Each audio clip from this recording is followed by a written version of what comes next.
In the previous episode, Ronan and Acel went to the Fernando Spring. It was a mana vein that could transform a regular rock into the highest grade mana stone and a regular weed into a miraculous medicinal herb. However, all the rare beasts in that area had been hunted by poachers. Ronan approached the poachers, and pretended to be one of them. Then as soon as their boss arrived, he killed them ruthlessly. After killing the boss and the rest of the poachers, he threatened the surviving guy to draw him a map of all the poacher bases he knew of. After drawing the map, the poacher asked him if he would let him live since he promised. Ronan put the map in his pocket. Then he killed him ruthlessly. He said, and I quote, "Of course not." A while later, Acel arrived at the scene and saw the massacre that took place. It made him nauseous and vomit.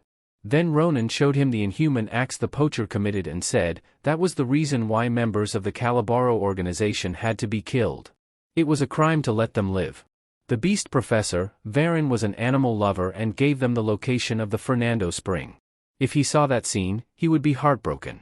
As they were about to return, the mysterious egg in his pouch started to tremble. When Ronan was taking it out of the pouch, Acel started to tremble too. He pointed towards the animal corpses. The blood, all of the animal blood started to float and gather in the air. Then suddenly, a huge wave formed with blood, charged at them. Acel was scared for his life and Ronan said, and I quote, "Ah shit. What the hell is this shit?" At that moment, the egg slipped out of Ronan's hand and started to radiate powerful magic. The strong force of that magic pulled all the blood towards it. Acel asked him what was happening, but Ronan didn't know either. Though, he did know one thing, whatever was inside that egg wasn't average. A few minutes later, the egg had finished absorbing all the blood. After seeing it, they didn't think much had changed. Then suddenly, it cracked, the egg was finally hatching. Ronan was especially happy, he wanted to know what valuable thing was inside. But as soon as it saw light, it sucker punched him. The impact broke his nose. Quadruple wings, a sharp tail, and bright red eyes, it was not a dream bird. Acel said that it looked like a dragon. Hearing that, Ronan was confused as to where the dream bird absorbed mana from to hatch a dragon egg. Nonetheless, the little creature was cute. And Ronan got mad that the first thing it did after coming into the world was sucker punch him. Hearing that, the little dragon instinctively cast a magic spell. It instantaneously healed his broken nose. Ronan was surprised and Acel was mesmerized to see it use an advanced spell right after hatching. Then Acel suggested that they should name it. As they were thinking up a good name, the little dragon sensed something nearby. It immediately went after it. Ronan wasn't surprised because he sensed it too. The errand boy of those poachers was called Balrouse. He was frightened. He went on an errand for a little while and when he came back, all his seniors were dead. He also witnessed the hatching of the egg. But the dragon sensed him and chased after him. He tripped over a tree branch and fell on the ground. As the dragon caught up to him, it used its blood-sucking magic. Balrouse was screaming for help. Then Ronan told her to stop. He said, and I quote, "That's enough, Sita. You're going to kill him." Acel asked him if that was what he named her. Ronan said that he already had a name in mind. Sita was also quite happy with that name. Seeing that, Balrouse was quite confused. Then Ronan said, and I quote, "Hey Balrouse, are you alright?" He said that he was alive thanks to him, and as he was about to thank him, it suddenly hit him. How did he know his name? Then Ronan pulled out his sword. He told him that he didn't need to know that.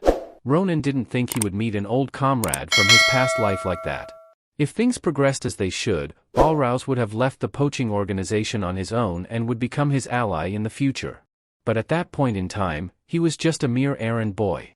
Ronan told him that it was fine that his rank was low and there was something he would need to do for him. Then he said, and I quote, "For your information, it isn't a favor." That night, Ronan made a hefty sum of money. Acel was confused as to what he meant when he said that even spring water turns into gold. The spring water he brought back was a miraculous treasure. So Maria's father bought it for a high price. With that, they were indebted to Professor Varen in many ways. They went to him to express gratitude as well as show him Sita. But he went on a long-term business trip. Then Ronan recalled that he got a map that showed most of the hideouts of the poachers, and he gave Balrouse a mission. He instilled so much fear in him that he wouldn't think of doing anything else. Then Acel asked him what he would do with his money because Ronan was exempted from paying school fees and he would even receive support funding. So he no longer had anything major to pay for. Hearing that, Ronan wondered what he should do with his money. A few days later, at the city's carriage station, a coachman escorted a woman into the city. It was none other than Ronan's older sister Ariel. Ronan was waiting for her and greeted her. He asked if anything big happened while he was gone. Ariel told him that she should be the one asking that.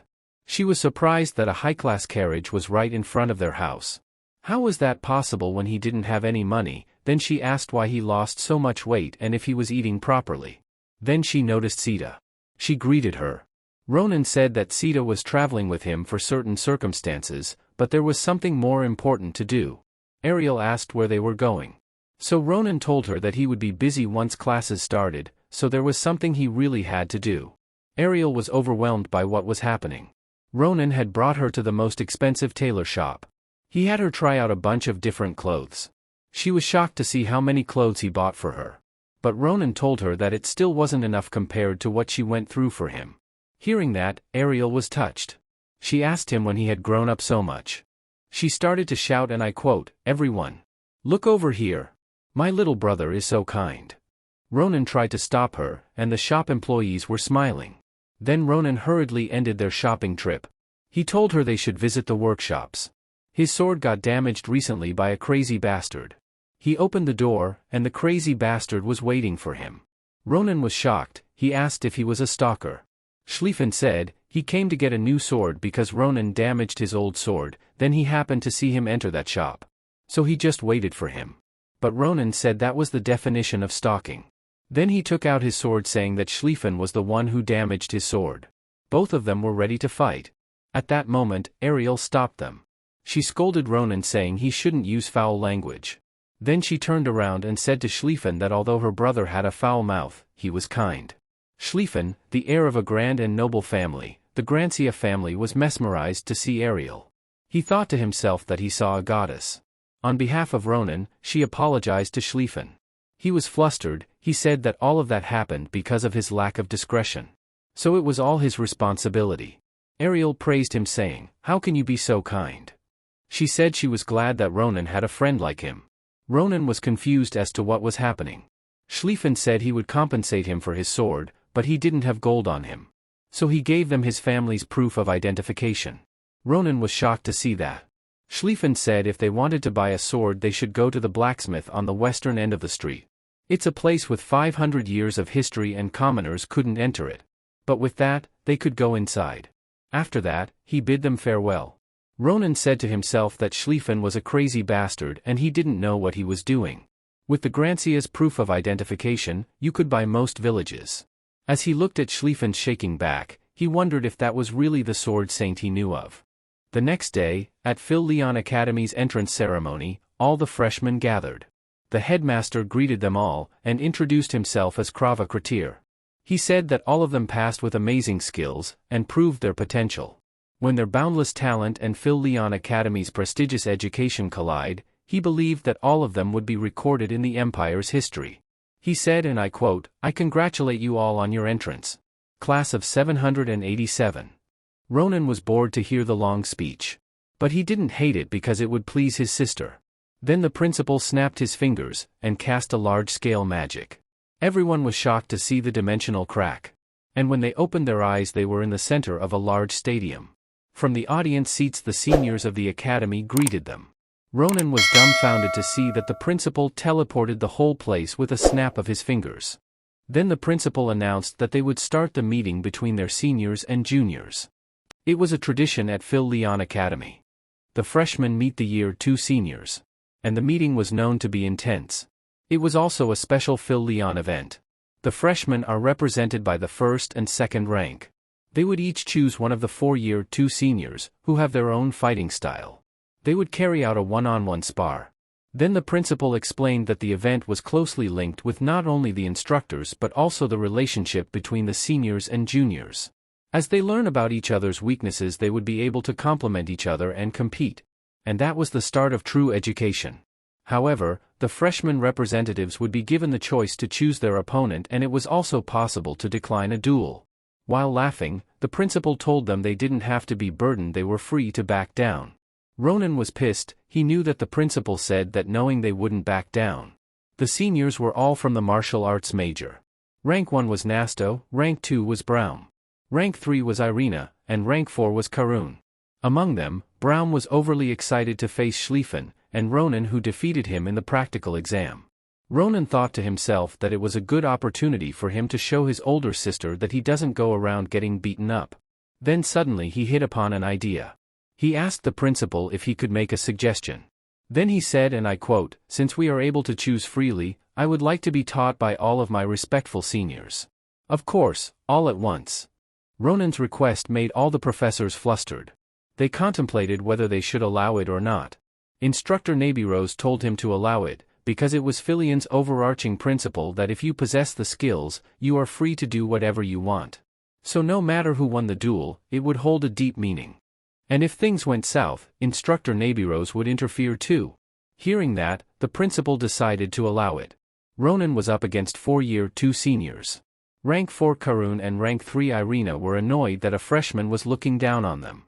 But Rank 1 Nasto knew better. He told them to calm down. Although Ronan was arrogant, he still beat Schlieffen in the practical exam. So they shouldn't let their guard down. They would go all out from the start. Seeing that chaotic situation, Ariel was worried. She told Ronan to surrender if he thought it was dangerous. To that, Ronan simply waved his hand. Then the principal announced that the first match between the seniors and juniors would commence. As soon as he said that, Nasto charged at Ronan and threw a piercing attack. Ronan thought to himself that they were really sharp. They were a couple of levels higher than Maria. Then suddenly, Irina attacked him with her daggers. She attacked him with one swift slash after another, but Ronan blocked them all. Then, Rank 4 Karun told Irina to duck. He thrust with his spear, but Ronan could see all their movements. He blocked and thought to himself that their teamwork was good. As he was pushed back, behind him, Rank 2 Braum was standing with his heavy broadsword. He asked Ronan why he was doing that. He wanted to have a more ferocious duel with him. But Ronan didn't care, he was focused on the battle. A strong swift finishing blow, and a follow-up attack right after. As they cornered him, Ronan suddenly disappeared from their attack range. They were shocked to see Ronan's speed. In a flash, he struck them unconscious. Even their swords broke. When Ronan looked back, he was surprised that Braum was still standing.